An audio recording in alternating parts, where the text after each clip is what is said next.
Finally এসে হাজির হয়েছি এই রুমে। হাই ফ্রেন্ডস, আমি ইন্টিলা, আপনারা দেখছেন ওয়াইল্ড ইন্ডিয়া ট্রাভেলস। আজকে একটা নতুন ভ্রমণ শুরু করতে চলেছি 18030 শালিমার থেকে লোকমান্য তিলক অবধি যাবে। আমি নামবো আকোলা জংশনে, যাচ্ছি মেলঘাট টাইগার রিজার্ভে বার্ড সার্ভেতে। দেখা হচ্ছে তাহলে মেলঘাটে। তবে আকোলা পর্যন্ত কিন্তু অনেক ট্রেন যায়, Gitanjali Express, Azad Hind Express, Jnaneshwari, Howrah CSMT Mail, Kabiguru Express ইত্যাদি। আমি যে সময় টিকিট কেটেছিলাম তখন ভালো ভালো ট্রেনগুলোর সবকটারই প্রায় টিকিট শেষ, তাই আমাকে শালিমার পর্যন্ত গিয়ে শালিমার থেকে ট্রেনে উঠতে হলো। রবিবার দিন দুপুর 3:10 এই ট্রেন ছাড়ছে। পরদিন 29শে জানুয়ারি সোমবার বিকেলবেলা 5:55 অর্থাৎ 6টা নাগাদ এই ট্রেনের আকোলা জাংশন পৌঁছবার কথা।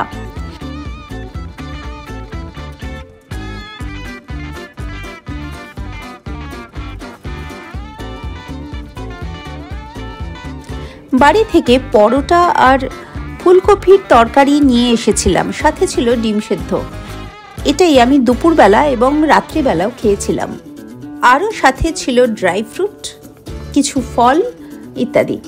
এগুলো দিয়েই আমি মোটামুটি খাওয়া দাওয়া কমপ্লিট করি। দ্বিতীয় শ্রেণীতে ভ্রমণের একটা বড়সড় সুবিধে হলো প্রত্যেকটা সিটের জন্য আলাদা আলাদা প্লাগ পয়েন্ট থাকে।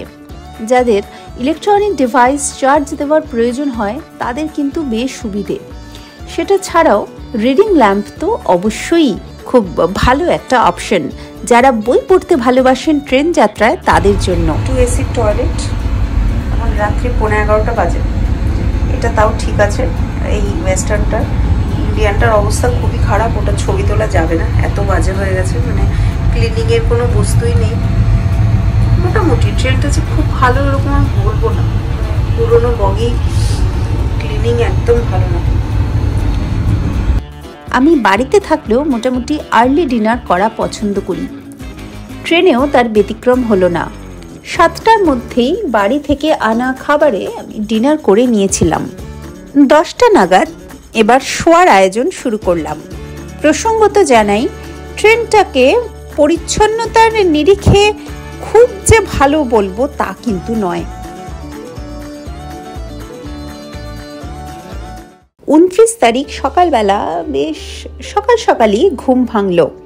এই ট্রেন মোটামুটি 26 ঘন্টা 45 মিনিট মতন সময় লাগায় শালিমার থেকে আকোলা পর্যন্ত পৌঁছতে। স্লিপার ক্লাসের ভাড়া 590 টাকা, এসি 3 টিয়ার 1580 টাকা, 2 টিয়ারের ভাড়া 2285 টাকা। এই ট্রেনে ফার্স্ট ক্লাস কামরা নেই। আমি 2 টিয়ারে যাত্রা করেছিলাম। আইএসসিটিসির যে খাবারগুলো সকালবেলা যায় সেখানে একজনের থেকে একটা চিজ স্যান্ডউইচ নিয়েছিলাম ব্রেকফাস্ট করার জন্য। ততক্ষণে কিন্তু ট্রেন একটু লেট হতে শুরু করেছে। এই ট্রেনটা অনেকগুলো স্টেশনে দাঁড়াতে যায়।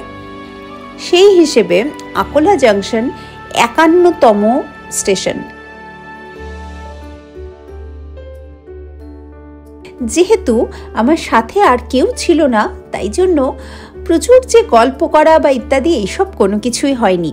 তবে আমার ট্রেন যাত্রা খুব একটা বোরিং লাগে না। আর তাছাড়া ব্লগিং করতে করতে যখন যাই তখন আপনাদের সাথে অনেকটাই সময় কাটানো হয়ে যায়।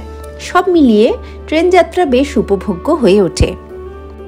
যেদিন সন্ধেবেলা আকোলায় পৌঁছানোর কথা সেদিনই এই ট্রেনটা ভোর রাতের দিকে লোকমান্য তিলকে পৌঁছানোর কথা। কিন্তু যেহেতু ততক্ষণে ট্রেনটা বেশ কিছুটা সময় লেট হয়ে গেছিল, 2-3 ঘন্টা মতন, তাই এটা আমি মোটামুটি শিওর ছিলাম যে আকোলায় আমার যে সময় পৌঁছানোর কথা অর্থাৎ সন্ধেবেলা সেই সময় আমি পৌঁছতে পারবো না। ওয়ার্ধা জংশন 5:52-তে ছাড়ছে। 5:52। এখন ট্রেন অনেক লেট, ঘন্টা 3 মতন ওয়ার্ধা জংশন পেরোচ্ছে। আর একা একা বসে থেকে থেকে আর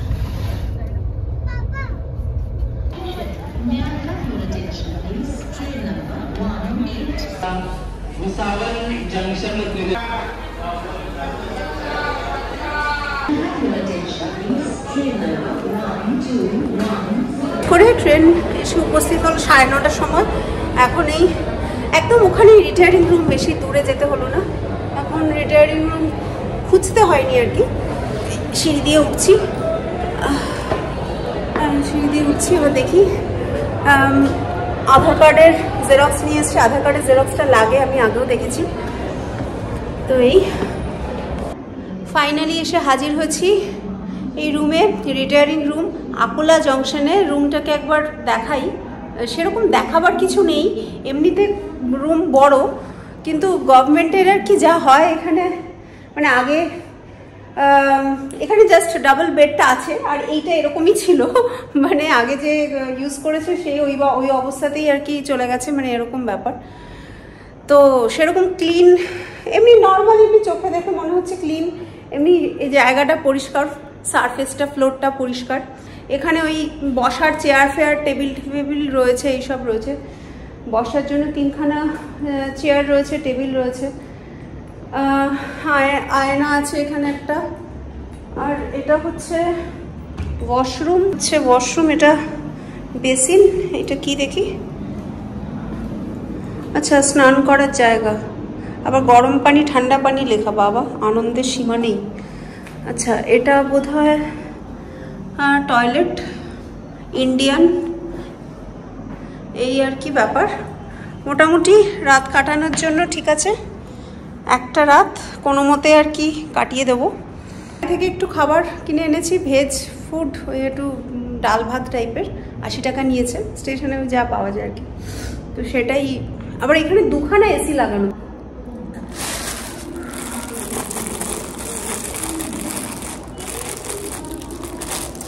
বেশ খিদে পেয়েছে, তাড়াতাড়ি করে খেয়ে নিই। কালকে তো আবার সকাল সকাল উঠে 5টা নাগাদ উঠবো, না 5টার সময় বেরোবো। 5টার সময় উঠলে হবে না। কি আছে দেখি, ভাত, ডাল, এটা একটা সবজি, সবজিটা কে জানে, ও চানা।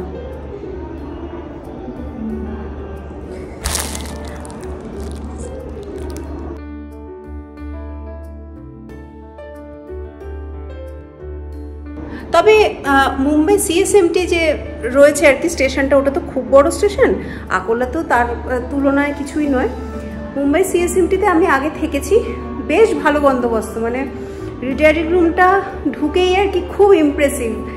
আর এখানে তো চাবিটা আমাকেই দিয়ে দিল, সেই যখন ফার্স্টবার দেখালাম যে উঠেছি, তখন উঠে দেখলাম পুরো অন্ধকার, এখানেই রুমটা ছিল। কিন্তু রুম থাকলে তো হবে না, তার চাবিটাও লাগবে। চাবিটা আবার আমি নিচে গিয়ে বেশ অনেককে জিজ্ঞাসাবাদ করে তারপরে স্টেশন মাস্টার পর্যন্ত পৌঁছলাম। পৌঁছে চাবি নিলাম, আমার পেপারগুলো দেখে চাবিটা দিয়ে বললো যে নিজেই গিয়ে খুলে নিন, এরকম ব্যাপার। কিন্তু আগেরবার সিএসএমটিতে কিন্তু চেক করেছিল, তখন আমি রাত্রিবেলা বোধহয় 2-3টের সময় গিয়ে পৌঁছেছিলাম। সেটাও এরকম একটা পাখি দেখা ট্রিপ ছিল।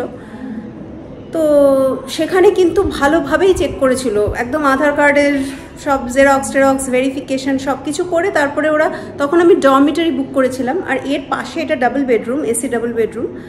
আর এর পাশের রুমটা হচ্ছে 4 বেডের ডরমিটারি, কিন্তু এর পাশের রুমটা মাত্র 4 বেড। কিন্তু আমি যেখানে সিএসএমটিতে যেখানে ছিলাম সেখানে এরকম 15, 20, 25 বেডের রুম, মানে একটা ডরমিটারি ছিল, এবং সেগুলো বেশ ভর্তি থাকতো।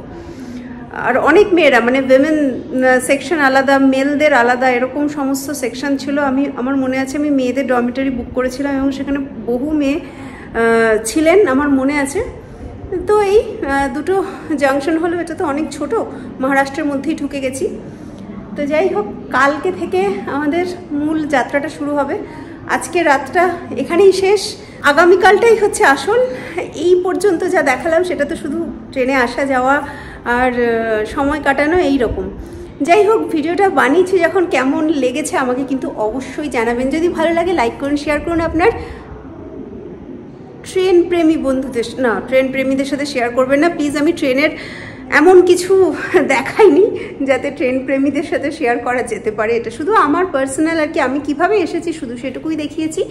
তাহলে শেয়ার করুন আপনার ভ্রমণ প্রেমী বন্ধুদের সাথে, যারা পাখি দেখতে ভালোবাসে, যারা এরকম উল্টোপাল্টা পাগলের মতন যখন তখন বেরিয়ে পড়ার সাহস রাখেন, তাদের সাথে শেয়ার করুন। আর আমাকে ফলো করুন ফেসবুকে, ইনস্টাগ্রামে।